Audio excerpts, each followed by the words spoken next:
They say small towns are built on routines, on the clink of coffee cups at 6 a.m., on the way old men argue politics outside gas stations, on how the snow piles just high enough each December to make it feel like Christmas without ever really slowing anything down.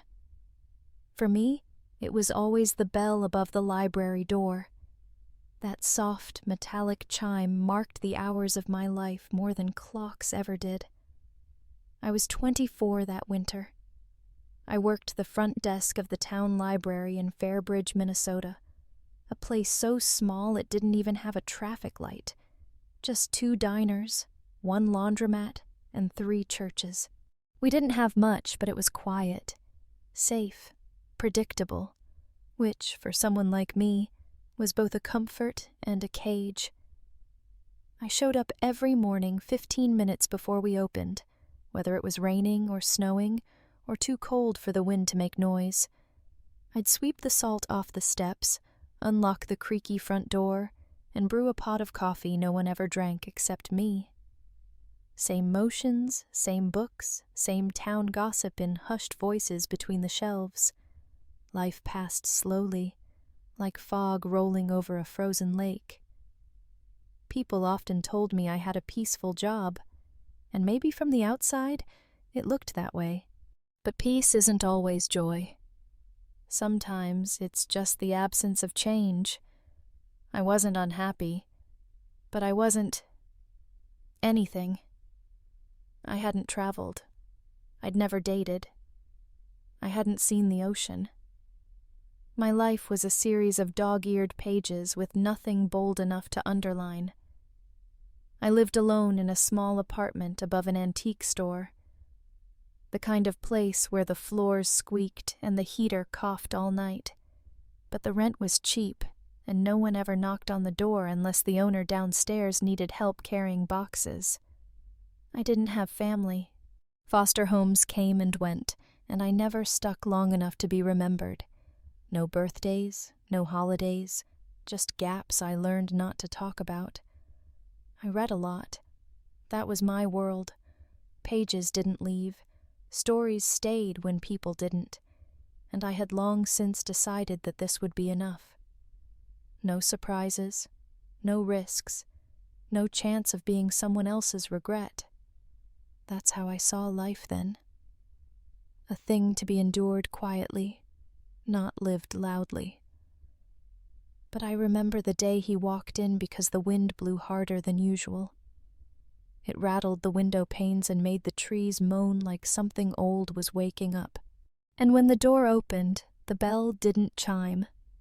It just clicked once. Soft. Almost shy. He didn't belong in Fairbridge. That much was obvious. But I had no idea then that the moment I looked up from my desk, my life, as quiet, as contained, as safely invisible as it was already starting to unravel, and in its place, something I never expected was being written. He didn't look at me right away. Most people who walk into a small-town library do, either out of curiosity or simple courtesy. But this man, he stepped inside like he already knew the layout, like he'd been there before, maybe long ago, and was checking if the walls still remembered him. He wore a charcoal wool coat, thick and clean, the kind that didn't belong in places where people changed their own oil. His shoes were polished, his hands uncovered, even in the cold. His hair was gray, real gray, not the stylish kind combed back, but still soft around the edges like he hadn't bothered to style it much. He walked slowly, like his body was too tired to match his mind. I tried not to stare, but something about him made the air feel different. Not threatening, just heavier. He wandered the aisles for a while without saying a word. Not aimless, just quiet. Occasionally he'd lift a book, read the jacket, and return it to the shelf without interest. He didn't look at the fiction shelves. He didn't touch the mystery section. He lingered in philosophy, then stopped near biographies. stood there for a full minute, then he turned and approached the desk. "Do you have anything about legacy?" he asked. His voice was low, scratchy, like a violin string that had been played too long without tuning. "Legacy?" I repeated. He nodded once. "Not the kind about estates and lawyers, the kind people leave behind without knowing if it mattered." I blinked. He wasn't joking. He wasn't smiling either, just watching me gently, but like he was waiting to see if I understood the question. I thought for a moment, then pointed toward the back wall. "There's a small section under essays, personal reflections. It's not big, but it might be close to what you're looking for." He nodded again, slower this time. Before walking away, he asked one more thing. "If someone's never really been remembered, is it still worth leaving something behind?" I didn't know how to answer that. No one had ever asked me something so quietly devastating. I shrugged, not because I didn't care, but because I didn't want to lie. "I think so," I said. "Even if no one notices at first, it still matters that you tried." His eyes softened. Not quite a smile, but close. Then he disappeared down the aisle, out of sight. He left 20 minutes later with only one book, a weathered collection of essays by hospice nurses titled What We Leave Behind. I watched him go. No library card, no address, just a name scribbled in careful cursive on the checkout slip. Raymond Elias. I didn't know it then, but that name, it would come back to me in ways I couldn't imagine. And the question he asked? It would haunt me long after the snow melted. 3 days passed. I hadn't thought much about him, not in any loud way. But he stayed with me the way certain sentences do, quietly, underneath everything. If someone's never really been remembered, is it still worth leaving something behind? I found myself replaying that line in the shower while shelving books, even while heating up soup for dinner, not because I had an answer, but because the question felt like it was mine too. Then, that Friday evening, something strange happened.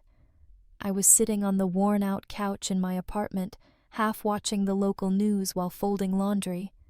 The anchor's voice was calm, measured, that flat Midwestern cadence made for delivering both weather and tragedy. "And finally tonight," she said, "a name many in the real estate world haven't heard in over a decade." I looked up without meaning to.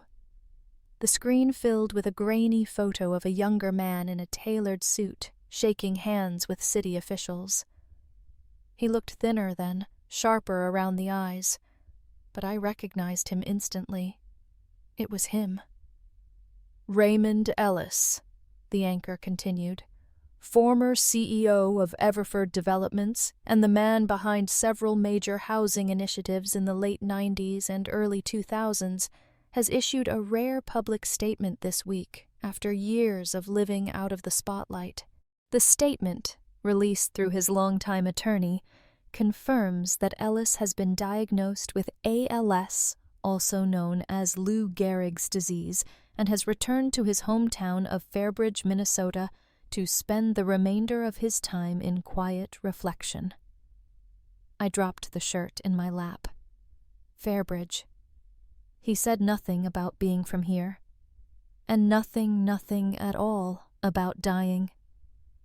The broadcast continued with more details: his past projects, his sudden exit from the corporate world 10 years ago, rumors of boardroom betrayals, lawsuits settled quietly.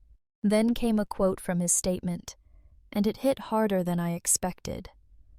"I've spent most of my life building things with concrete and capital.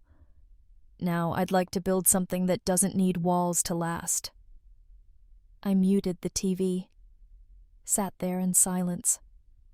The man who walked into my library asking about legacy, about being remembered, wasn't just passing through. He had come home to die, and maybe to be seen one last time by someone who didn't already know what he used to be. I went back to the library on Monday with a strange restlessness in my chest, like something had been stirred and wouldn't settle. His book sat in the returns bin, same as every other book. No fanfare, no message.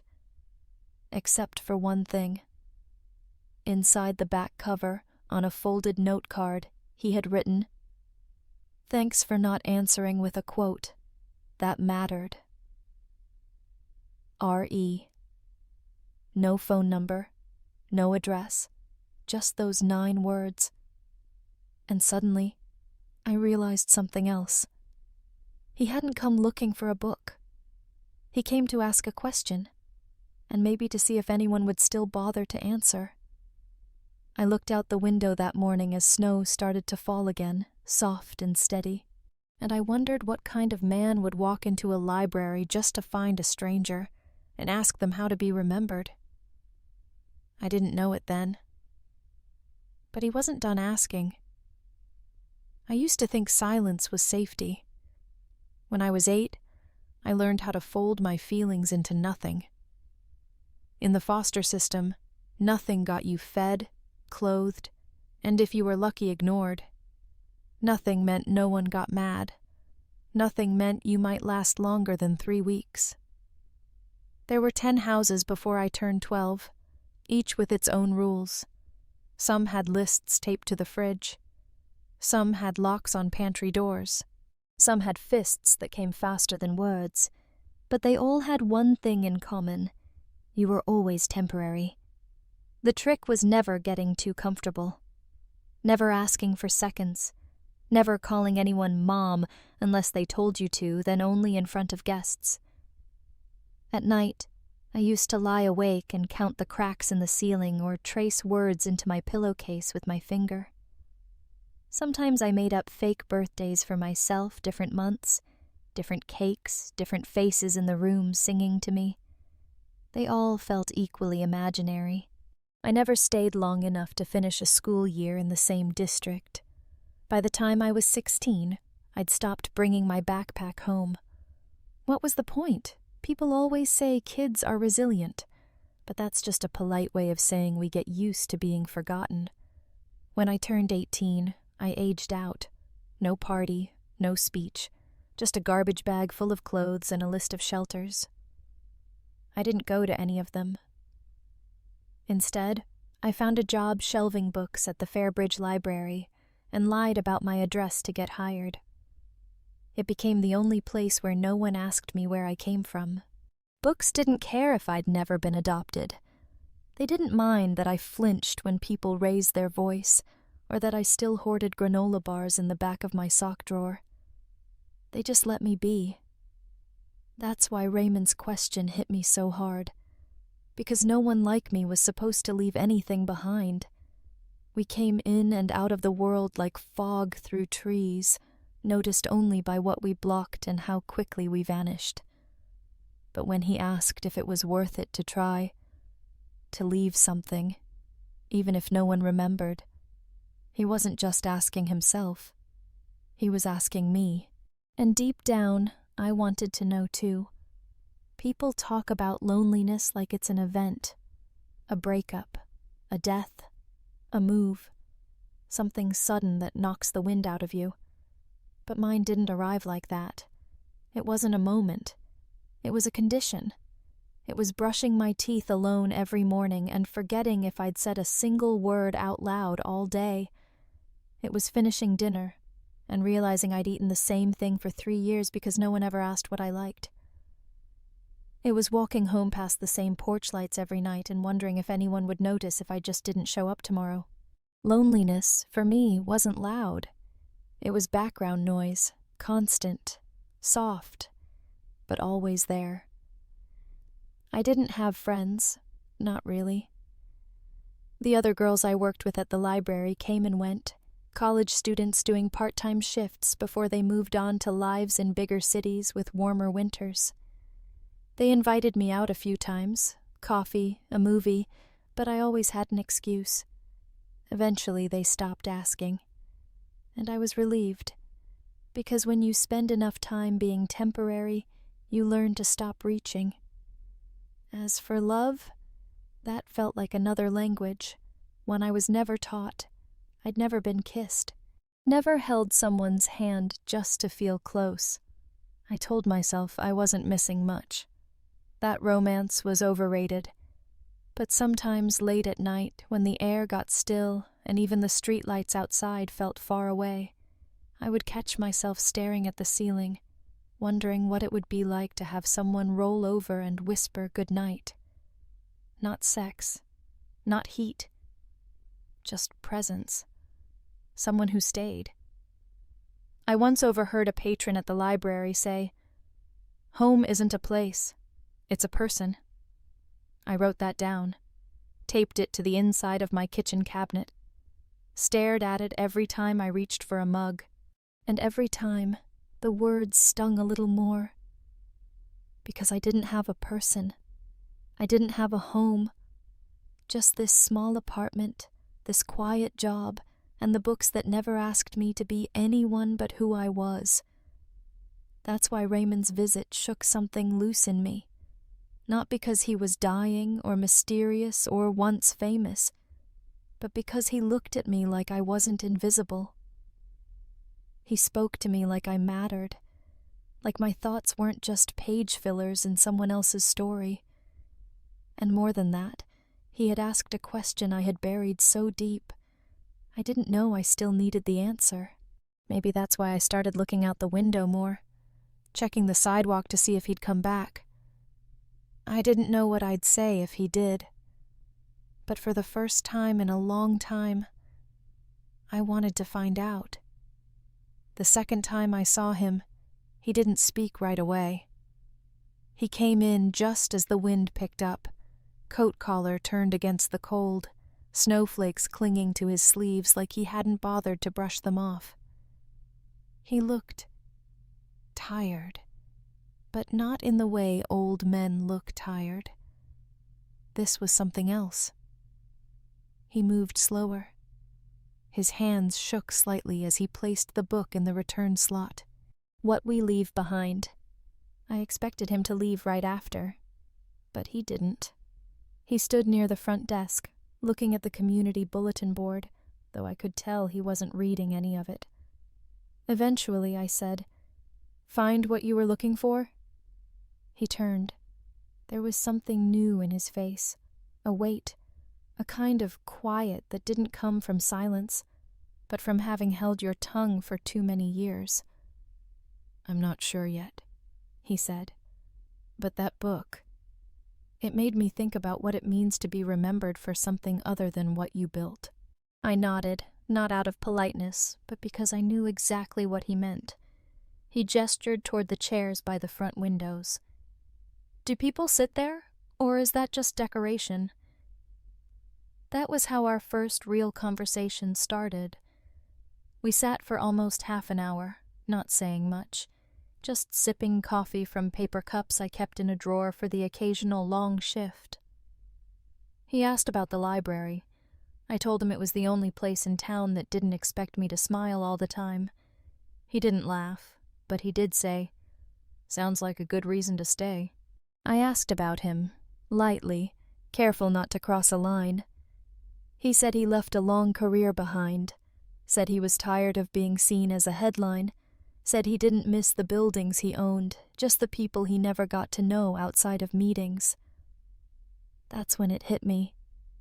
We were the same, in opposite directions. I had no one because no one ever chose me. He had no one because he chose everything else first. Both of us, empty in different ways, but still hoping somehow that there might be time to fill the space. He didn't say goodbye when he left, just nodded and stepped out into the snow. But I remember sitting in that chair long after he was gone, staring out the frosted window, wondering if people like us ever find each other by accident, or because deep down we're looking for someone carrying the same kind of quiet. It was a Tuesday. I remember that because the library always smelled like old carpet and lemon polish on Tuesdays. The janitor came every Monday night, and by the next morning, everything still held the scent of being freshly touched. I was stacking a cart with returns when I saw him again. Raymond. This time, he wasn't wearing a coat. Just a thick gray sweater that looked hand-knit, the sleeves slightly too long for his arms. He looked older than he had the week before, paler, a little less steady on his feet. He didn't go to the shelves, didn't ask for a book. He just walked straight to the desk and said, "Are you free for 15 minutes?" There was no expectation in his tone, no assumption I'd say yes. He asked it like someone who knew time wasn't something he could afford to waste, but still wanted to ask properly. I checked the clock. It was dead quiet. No patrons, no deliveries, no meetings. I nodded. "Sure." He smiled barely and motioned toward the front door. I followed him across the street to a small cafe I'd never gone into. The kind of place with only 4 tables, faded menu boards, and a bell that rang louder than it needed to.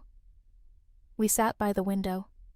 He didn't order food, just tea, for both of us. "Chamomile," he said. "Nothing fancy. I find that helps." I didn't ask what that meant. Not yet. We sat in silence for a few minutes, the kind that would have been awkward with anyone else, but not with him. Raymond had a way of making stillness feel full. Eventually, he spoke. "I left this town when I was 22. Told myself I'd never come back unless I had something to show for it." I looked at him. He was staring at the steam rising from his cup. "Turns out, the things I built weren't the things that matter when you know you're running out of time." He wasn't dramatic.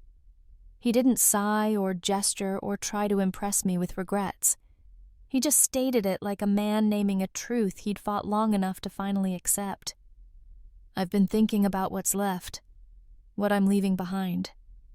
He paused, then glanced at me. "That's why I came to the library that day." I didn't say anything. Didn't have to. He gave a small nod, almost grateful. Like silence real, listening silence was what he'd needed more than answers.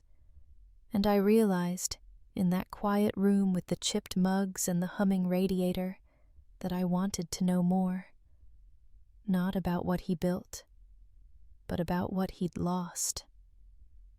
We met for tea a second time, then a third.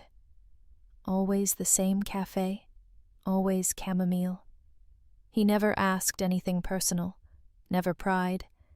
Mostly, he listened gently, fully like someone who knew how rare it was to be heard without interruption. Sometimes, he shared pieces of his life, quiet, carefully measured. The money hadn't made him happy. The buildings didn't miss him. His name was still on some plaques in lobbies, but he hadn't walked through those doors in over a decade. "I left a kingdom," he said once, "but not a soul came after me."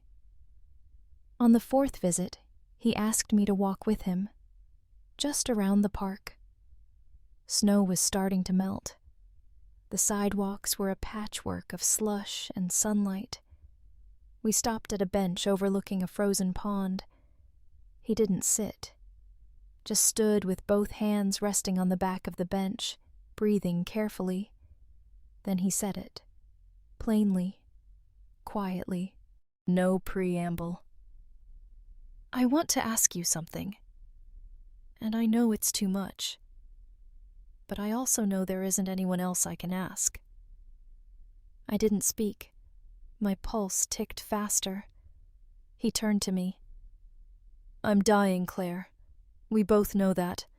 Probably sooner than I let on. But before I go, I want to leave something behind. Something that breathes, that laughs, that might someday forgive me for the life I didn't get to finish. I swallowed hard. "I want a child," he said. "And I want it to come from someone who sees me as I am, not as what I was." Then came the part that turned my stomach and steadied my heart all at once. "I want to ask you to carry that child. Mine." The wind died. Even the birds seemed to go quiet. I stared at him, thinking surely I misunderstood. Surely this was metaphor, allegory, some philosophical line about connection and legacy. But no, he meant it, literally. "You've been kind," he said, "and clear-eyed. You don't pity me, you don't need me, and that's exactly why I'm asking." I found my voice, but it cracked. "Why me?" "Because you don't belong to anyone, and neither do I. But maybe, just once, we could choose each other for a purpose that's bigger than either of us." My hands trembled inside my coat pockets. "I've never been with anyone," I admitted, barely louder than a whisper. "Not like that." He nodded. "I know. That's why I didn't ask this on the first day, or the second. I needed to know you saw me. Not the headlines, not the diagnosis. Just me." I couldn't breathe. Not properly. It wasn't a proposal. It wasn't romance. It was an offering. Strange. Impossible. Sacred in its own broken way. He didn't press, didn't plead. He just stood there, still as stone, and said, "You don't have to answer now, or ever. But I had to ask." And with that, he turned and walked back the way we came, leaving me standing alone, with the winter sun on my face, and a question in my chest I didn't know how to carry. I didn't go back to the library that afternoon. I walked. Nowhere in particular, just around the edges of town, past shuttered stores and pickup trucks covered in salt, past the diner where nobody ever sat alone without drawing stares. The cold seeped through my boots and bit at my fingers, but I didn't care. His words kept circling in my head like birds that couldn't find a place to land. A child. Mine. With you. I said them to myself silently, trying them on like shoes that didn't fit, but still hurt to take off. By the time I got home, my legs ached and my cheeks were raw from the wind. I stood in my kitchen for 10 minutes without turning the light on, just staring at the taped-up quote inside my cabinet. "Home isn't a place, it's a person." I made tea but didn't drink it. I sat on the floor with my knees pulled to my chest and tried to sort through the 1,000 questions clawing at my brain. Was he using me? Was I flattered? Offended? Confused? Was it wrong to even be considering this? I wasn't afraid of pregnancy. Not really. I wasn't even afraid of people talking, because who would talk about me? What I feared was what this would make me. Would I become someone I didn't recognize? Would I regret saying yes? Or worse, regret saying no? I kept going back to the way he looked at me when he asked. Not like a man begging for anything. More like someone offering his final card, not because it would win him the game, but because he didn't want to die without playing it. It wasn't lust. It wasn't manipulation. It felt strangely like trust. And in a life where no one had ever asked me to carry anything that mattered, this felt enormous. Terrifying. Sacred. Like someone had handed me a glass heart and said, "This is all I have left. Keep it safe." I didn't sleep. I lay awake until the sky shifted from black to blue, until the radiator hissed and the birds made their first half-hearted songs through the frost-bitten trees. And when morning came, I still didn't have an answer. Just the growing realization that whatever I chose, it would change everything. I didn't call, didn't write, didn't give him any warning, just showed up. His cabin sat at the edge of town, past the frozen creek and a narrow dirt road no plow ever seemed to reach. I walked the last 100 yards on foot, boots sinking into snow up to my ankles, breath fogging in short, nervous bursts. It was smaller than I imagined. Not the kind of place a man like him should have ended up in. Weathered siding, one crooked window box, and a woodpile stacked with precision that felt almost ritualistic. I hesitated on the porch, raised my hand to knock, lowered it, then raised it again. Before I could touch the door, it creaked open. He stood there in a flannel shirt and knit cap, surprise flickering across his face before softening into something else. Not joy, not relief, just a quiet understanding. "You came," he said simply. I nodded. He stepped aside, letting me pass. Inside, the air smelled faintly of cedar and chamomile, like he'd boiled tea for no one all morning. There was a fire going in the corner stove, and books stacked everywhere, in neat, deliberate towers. No TV, no photos, just stillness. He didn't ask why I came, and I didn't offer a reason. Because if he needed to ask, maybe I wasn't ready after all. We stood there for a long beat, surrounded by walls that had seen more silence than conversation. Then I slipped off my coat and said, "It's warm in here." And what I meant was, "I'm staying."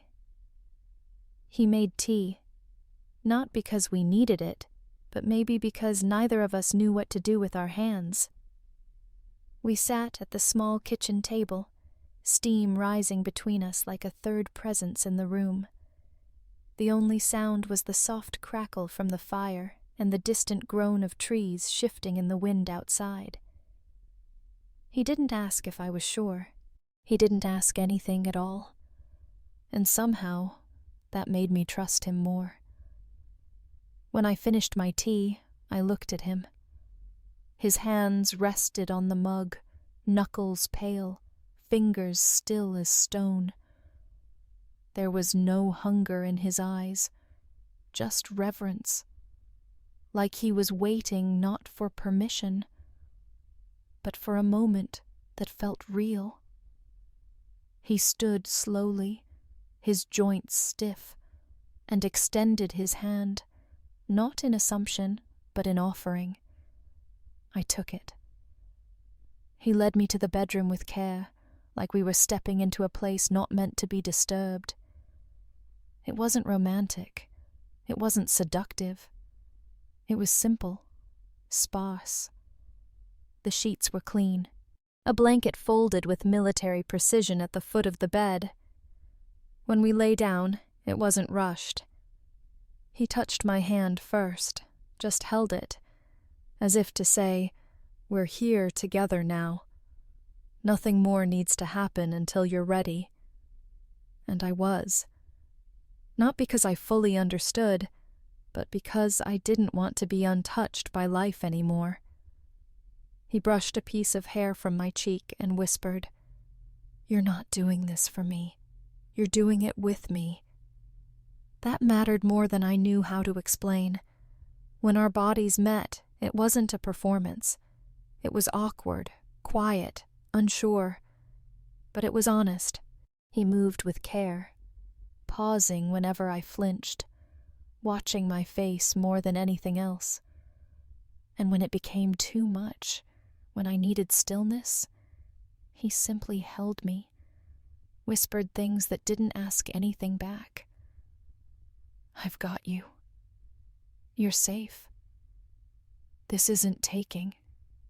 This is leaving something behind." Tears came. Mine, not his. And I didn't apologize for them. I didn't even understand them. They weren't about the act. They were about being seen. Afterward, we lay there, not speaking, his hand over mine, our breathing uneven, but synced in that quiet way people sometimes fall into when there's nothing left to prove. I stared at the ceiling, wondering if this was what being real felt like. Not special, not magical, just whole. He fell asleep before I did, his breath shallow, rattling faintly in his chest, and I watched him, not as a dying man, but as someone who had, for one night, allowed me to feel like I wasn't invisible anymore. The sun came up without fanfare, just a pale light slipping through the slats in the blinds, casting thin gold lines across the quilt. The fire in the stove had burned down to embers. The air smelled faintly of ash and dried lavender. I was already awake when he stirred beside me. Neither of us said anything. He blinked a few times, then turned to look at me. His face was soft-creased by sleep, framed by the kind of silence that didn't ask questions. I sat up slowly, pulling the blanket with me. There were no words. No, was it okay? No, what now? Just the gentle sound of the kettle starting to hiss on the stove and the low creak of old floorboards under bare feet. I got dressed in the same clothes I came in, buttoned my coat, pulled on my boots. I could feel his eyes on me, but not in a way that asked me to stay. Just witnessed. Before I opened the door, he said my name once, soft, steady, like punctuation at the end of an unwritten sentence. I turned to him. He didn't smile, didn't look sad either, just still. "Thank you," he said. That was all, and somehow that was enough. I stepped outside into the brittle cold, the snow crackling beneath my feet. The sky was a flat gray, and the world felt strangely quiet-like. It knew not to interrupt whatever had just happened. I didn't look back, not because I was running, but because something had changed, and I didn't want to make it smaller by turning it into a goodbye. A week passed, then 2. I went back to work, filed books, answered reference calls, nodded through small talk I wasn't really in. Everything around me stayed the same. But I didn't feel the same. It started with the smell of coffee-something I used to crave. Suddenly, the scent made my stomach twist. Then came the headaches, the kind that lingered behind the eyes, like my body was holding a secret it wasn't ready to tell me yet. I brushed it off at first. Stress. Weather. A flu that hadn't landed fully. But deep down, I knew. Not with certainty, not with proof. Just with that low, unshakable instinct I couldn't talk myself out of. Something inside me was growing. Quiet. Invisible. Real. And for the first time in my life, I was terrified of being wrong, but more terrified of being right. The last time I saw him alive, it was snowing again. Big, slow flakes that seemed to hover mid-air before falling, like the sky itself couldn't quite let go. I found him in the same chair by the fire, wrapped in the same wool blanket. A half-finished book lay open on his chest, his thumb still tucked between the pages. He looked smaller than I remembered. Not just thinner, fainter, somehow. Like the outline of who he'd been was starting to fade. He opened his eyes when he heard me enter. Didn't speak. Just reached out his hand, the same way he had that night in the kitchen when everything began. I sat beside him. We didn't talk. There was nothing left to explain, no questions to ask. Just the steady, fragile rhythm of his breathing, each inhale lighter than the last. At one point he looked at me and mouthed 2 words. Not loud, not even sound, just the shape of it. "Stay, please." So I did. I held his hand until it stopped twitching. I watched his chest rise and fall one final time, like a wave touching shore, then retreating quietly, without drama. There were no beeps, no alarms, no last-minute declarations. Just stillness. He left the way he lived in the end, on his own terms, without spectacle. And I stayed long after the fire burned down, holding his hand, not because he needed me to, but because for once in my life, I wanted to be the person who stayed. The days after his death moved strangely. Not fast, not slow, just sideways. People in town whispered about it, about the old man who came back to die, about how no one really knew where his money went or who got what. But no one asked me anything, and I didn't volunteer. The funeral was small, closed casket, no eulogy. I was the only one who brought flowers. I went back to work, filed books, smiled when expected, numb in a way I couldn't explain, like I'd been wrapped in cotton and dropped into someone else's life. Then came the nausea, the kind that doesn't ask permission, the kind that blooms slowly and lingers like smoke. At first I blamed the stress, the weather, grief. But when my body kept shifting in ways I couldn't ignore, tightness in my chest, a different weight in my hips, that sharp, quiet awareness in my core, I knew. I bought the test on a Tuesday, took it on a Wednesday morning before the sun came up, in the cramped bathroom of my apartment, while the radiator rattled like it was trying to warn me. I didn't pace, didn't shake. I just sat on the edge of the tub and stared at the tiny plastic stick on the counter.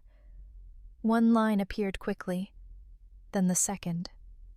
Faint, but steady, like it had been waiting there all along. 2 red lines. That was it.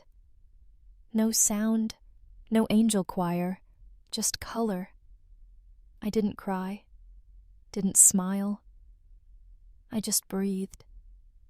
Long and slow, like I was filling my lungs for the first time in years. It wasn't fear I felt. Not really. It was something deeper, something older than language. I laid my hand over my stomach, flat and quiet, and whispered, "Okay."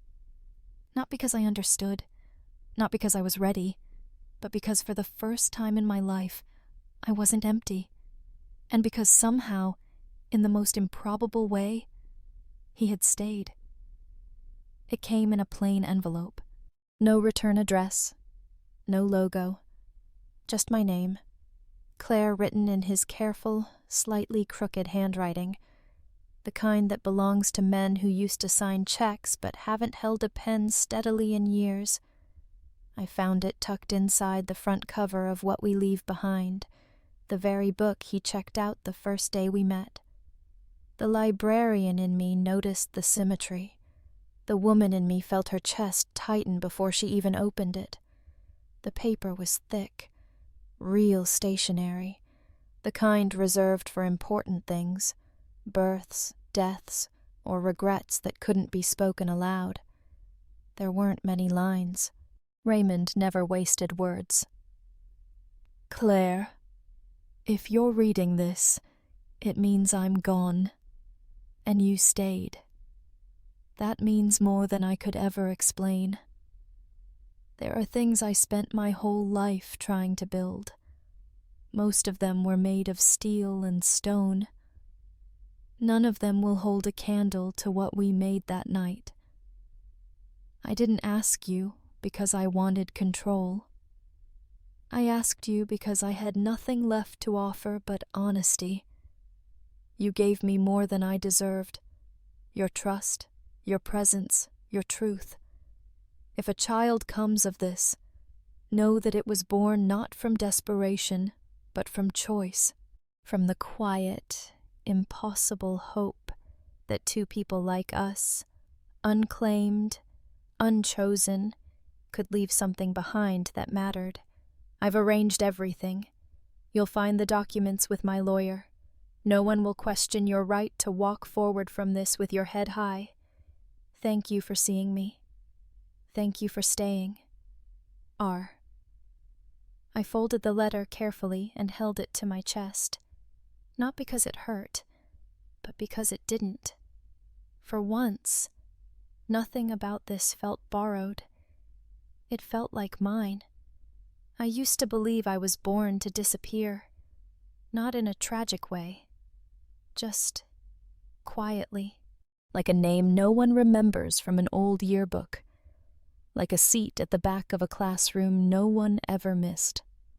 For years, I lived like a shadow that didn't cast one. Told myself that was safer. But now I couldn't think of myself as invisible anymore. Not with this life inside me. This child wasn't an accident.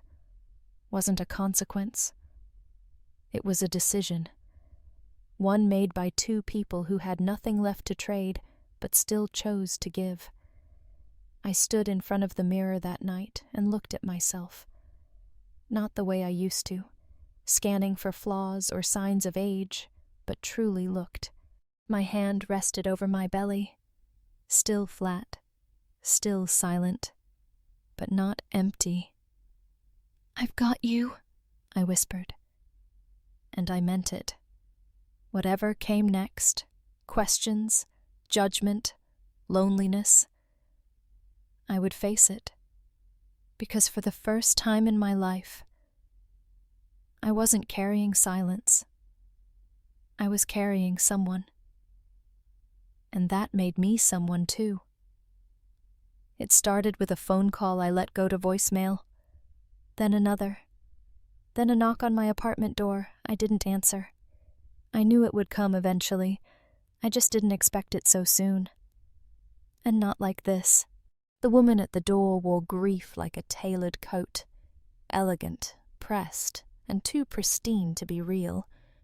She introduced herself as Marian Elias, Raymond's niece. "I'm the only family he had left," she said, without waiting for me to speak. "And I find it hard to believe he spent his final months with someone like you. Someone like me." She said it with a smile, but it stung worse than a slap. Behind her were two men in suits, lawyers, or something close enough. One carried a file. The other held a voice recorder like we were in an interrogation room instead of a hallway that still smelled like boiled radiator water. "We're here to clarify a few things," one of them said. They didn't sit, didn't drink the tea I offered. They only wanted answers, fast, clean, and preferably ones that matched their narrative. They asked how I met him, why he would leave anything to me. If I had any proof of what happened between us. I told them about the letter. They asked if I forged it. I told them about the nights, the conversations, the truth. They said I was manipulating a dying man. I showed them the sonogram. Marian's face went pale, but not from shock. From rage. "This is a setup," she snapped. "You're using a pregnancy to extort the estate. There's no way he would have done this willingly." "He did," I said calmly. "And he left it in writing. You were never there. I was." The room fell quiet, but I could feel it, that slow, coiling heat of being disbelieved, of being reduced to nothing more than a girl with a sad story and an agenda. They didn't shout. They didn't threaten. They just left behind a business card and a warning. There will be a legal review. And if you're lying, Ms. Lawson, it won't end quietly." The door shut. Their footsteps faded, and I stood there, alone again, but this time I wasn't empty. I looked at the sonogram still in my hand. Let them talk. Let them dig. I didn't need to convince anyone I was telling the truth, because the truth was growing inside me, heartbeat by heartbeat. 3 days later, I got a letter. Not an email, not a voicemail, an actual letter-heavy paper, dark blue ink, signed in clean, deliberate cursive. Gregory H. Alcott, attorney at law, Raymond's lawyer. He asked to meet. Neutral location. Public. Polite tone, but with a weight behind it that told me this wasn't just formality. We met at the same cafe where Raymond and I once sat. Chamomile tea, 2 cups. He was older than I expected. Gray beard, wool scarf, glasses that kept sliding down his nose. He didn't waste time on small talk. He pulled out a manila envelope and placed it between us. "I knew Raymond for 23 years, he said. "I've never seen him write a letter by hand. Until you." I kept my hands in my lap, unsure whether this was accusation or acknowledgement. "He trusted very few people," Gregory went on. "But in the last weeks of his life he made several choices that surprised me, including updating his will, quietly, without involving the family." I said nothing, just listened. "I read the letter he left you," he said. "It wasn't for legal defense. It was for you. But he gave me permission to confirm its authenticity if needed." My eyes stung. I blinked fast. "He also left me instructions," Gregory added. "If anyone, especially family, challenged your story, I was to represent your interests. Personally." I looked up, finally meeting his gaze. "Why?" I asked. My voice cracked. Gregory smiled, small, tired, but genuine. "Because in 30 years of law, I've watched men die with money, land, and legacies no one cared about. Raymond. He didn't want to leave behind another building. He wanted to leave behind a choice. One decent, human choice." I exhaled, something inside me loosening for the first time in days. "You believe me?" I whispered. "I do," he said simply. And more importantly, he did. He pushed the envelope toward me. "Inside is everything you'll need if the family comes back. But more than that, there's a handwritten note to the court. He wanted the world to know this child wasn't an accident. It was his decision." I nodded, throat tight, unable to speak. As he stood to leave, he said one last thing. "You're not alone in this. Not anymore." And for the first time since Raymond died, I believed it. It didn't take long. 2 weeks after Gregory's visit, I was served. Official papers, a thick envelope with bold type and cold language. Petition to challenge the will of Raymond Ellis. Claim, undue influence, fraud, mental incapacity. They wanted everything revoked. The child dismissed as fiction. Me, erased as a footnote in a life they never showed up for. I sat on the floor of my apartment, back against the fridge, fingers trembling as I held the papers. It felt like being dragged out of my own story and dropped into theirs. A story where I was the villain, the manipulator, the liar. But I wasn't alone this time. Gregory filed a response within 48 hours. He'd seen this before families who mourned the money, not the man. He wasn't just my lawyer now. He was Raymond's last line of defense. The depositions were brutal. They asked about my past foster care, therapy records, income level, the fact I lived alone. They asked if I'd been targeting vulnerable men. They called me naive, then too calculating, too poor to say no, too clever to be trusted.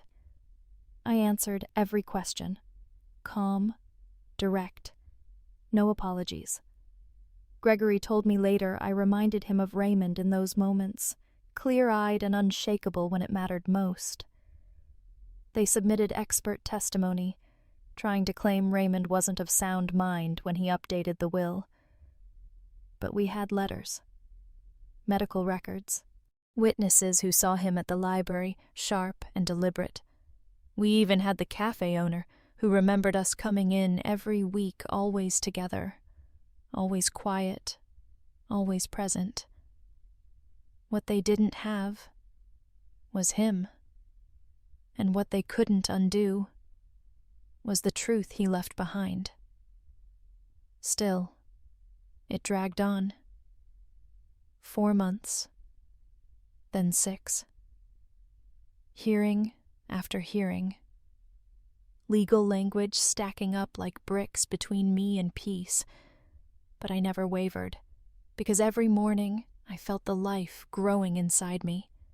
Kicks, turns, the ripple of something real just beneath the skin. And every time I touched my stomach, I remembered why I was fighting. Not for money, not for recognition, but because this child had the right to know you were wanted, you were chosen, you were never a mistake.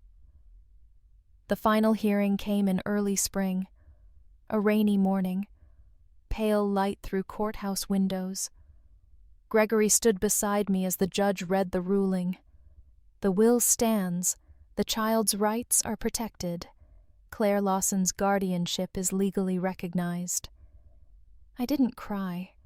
I just let out a breath I'd been holding since the moment I said yes to Raymond in that quiet cabin. Outside, I stood under the courthouse awning, the rain misting my face. And for the first time in my life, I didn't feel like I had to run. I had won. Not the money, not the case. I had won my name, my place, my right to be here. And now, it was time to choose a name for someone else.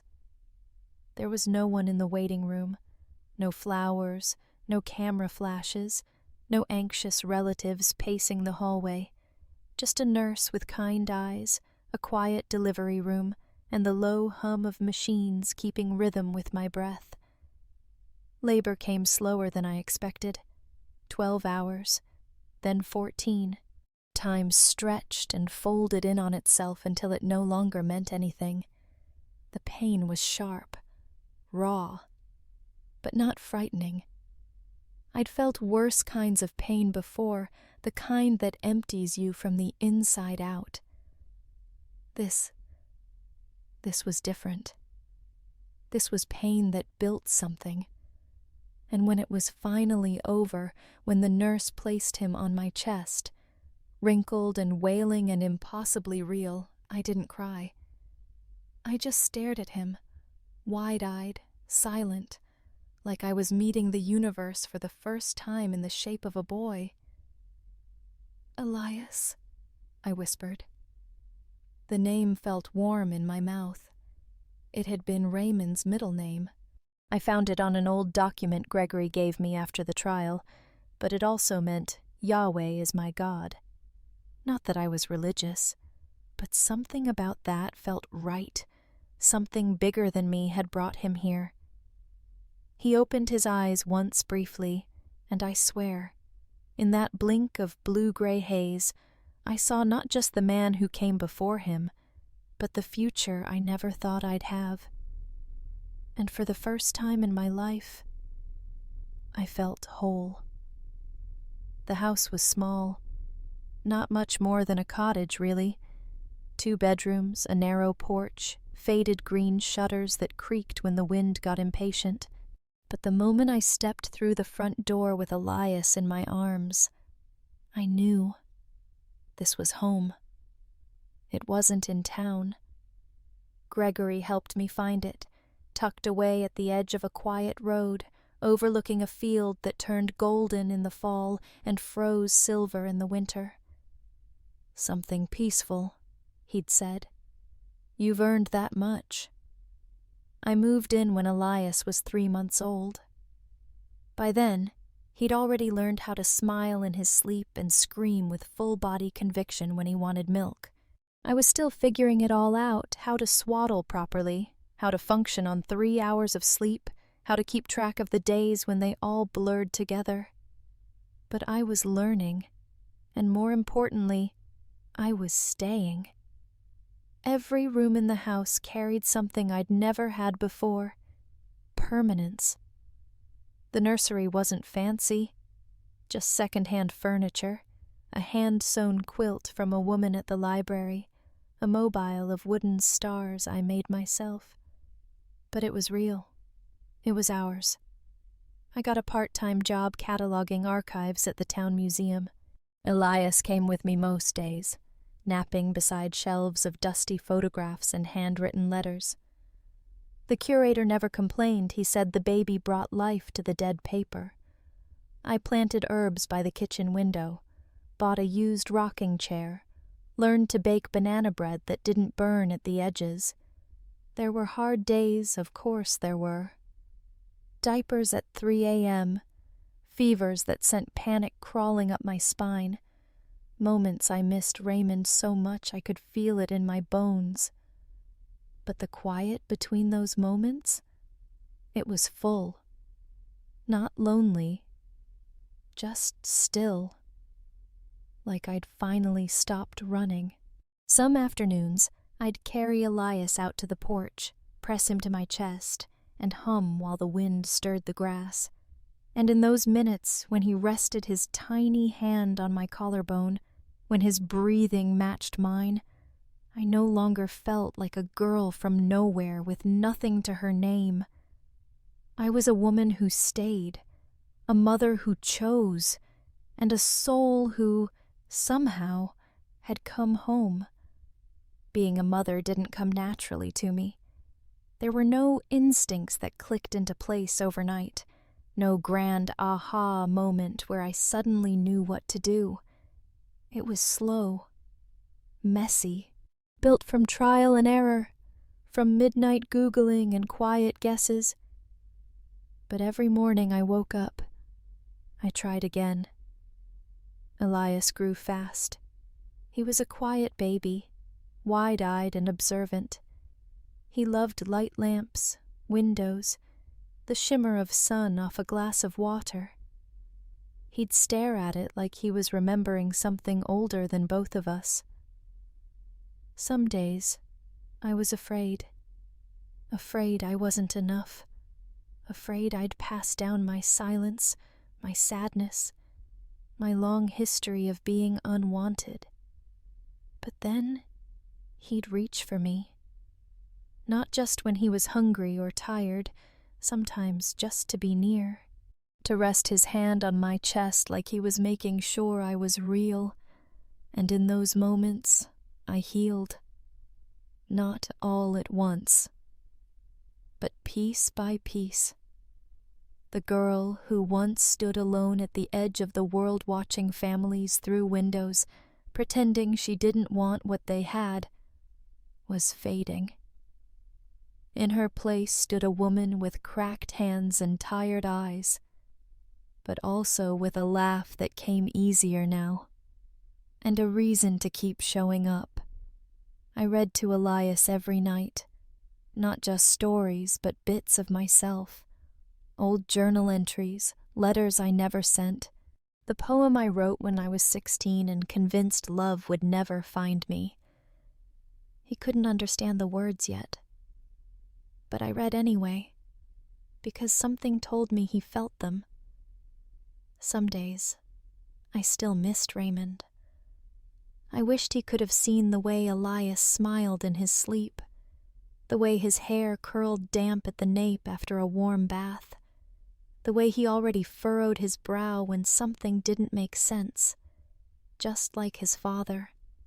But mostly, I hoped Raymond knew this. that I kept going, that I kept the promise, that I turned loneliness into something living, and that every time I tucked Elias in, kissed his forehead, and whispered, "You're home," I was saying it to myself too. I used to wait for approval, wait to be chosen, wait to be seen, wait for someone to say, "You're allowed to be here." But not anymore. Not since Elias. I no longer ask myself if I deserve this life. I live it, fully, deliberately. I walk into school meetings, grocery stores, and doctor's offices with my head-high diaper bag on one shoulder, Elias on my hip, and not a trace of apology in my steps, because I am his mother, not by chance, not by accident, by choice. And that means something. I don't owe the world an explanation, not for how he came to be, not for why I stayed, not for who I used to be. He is mine, and I am his, and for the first time in my life, I don't need anyone's permission to belong. It had been almost 2 years. The stone was simple. Just his name, Raymond Ellis. No titles, no quotes, just the years that marked his entrance and exit.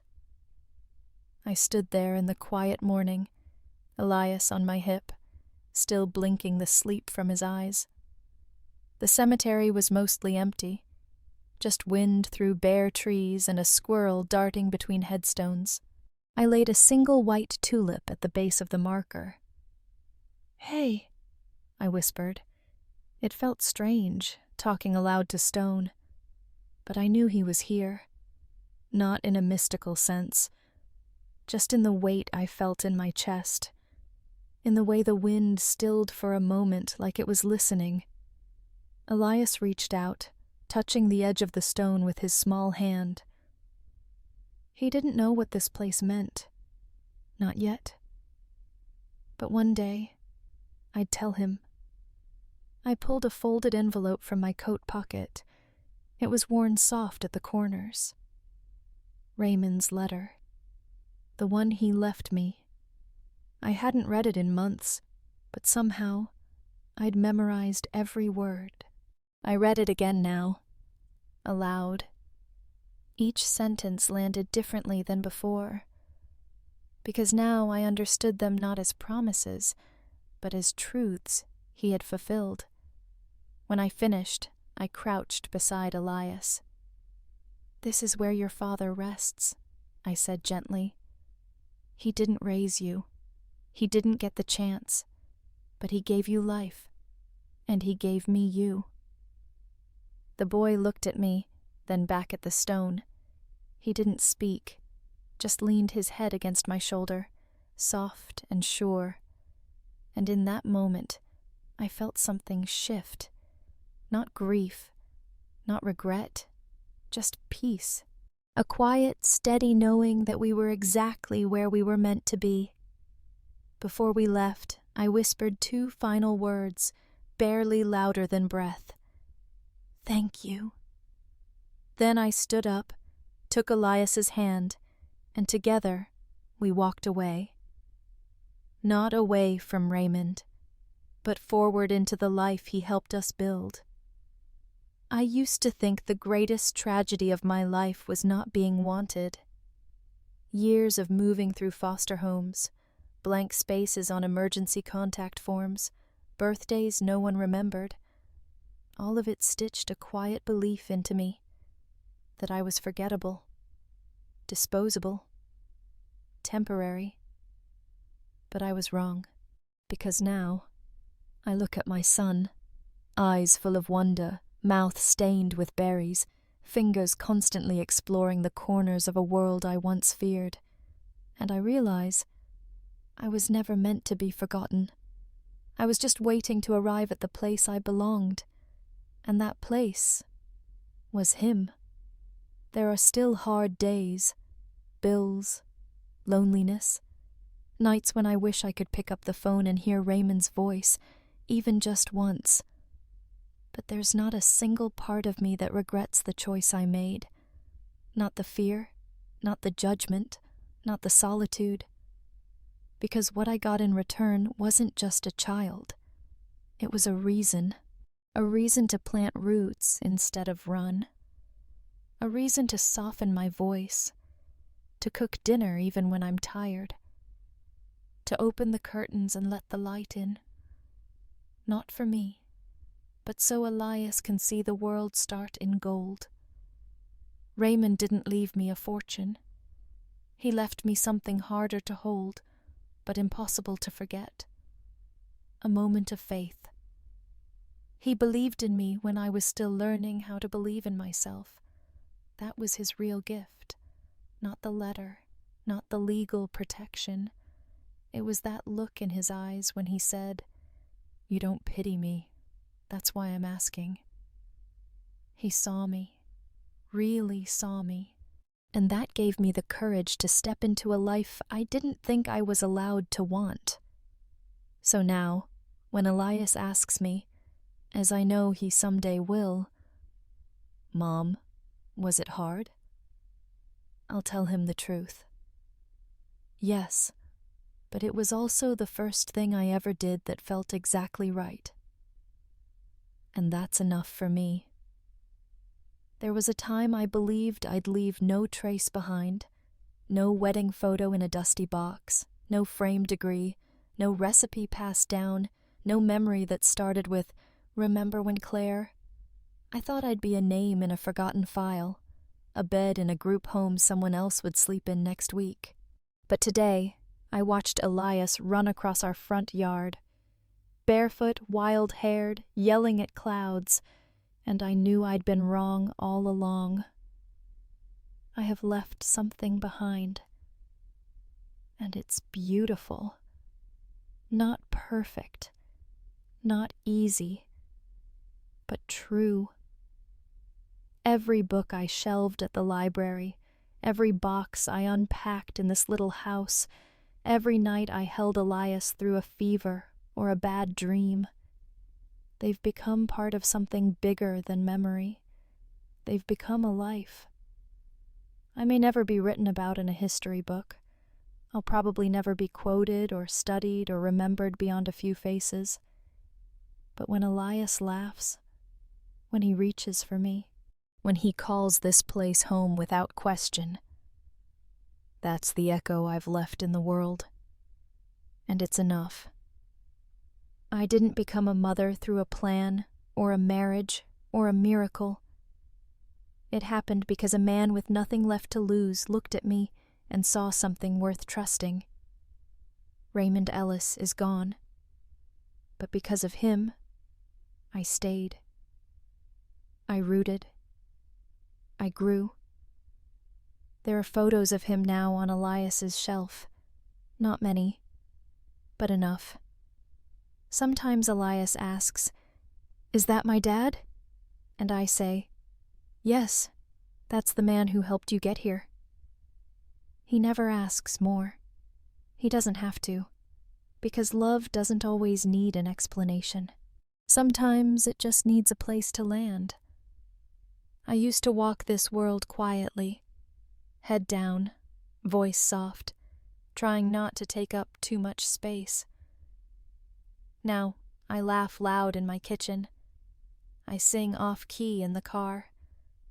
I write Elias birthday letters every year and sign them, "Mom, who never stopped choosing you." And when I walk into a room now, I don't try to be invisible, because I'm not.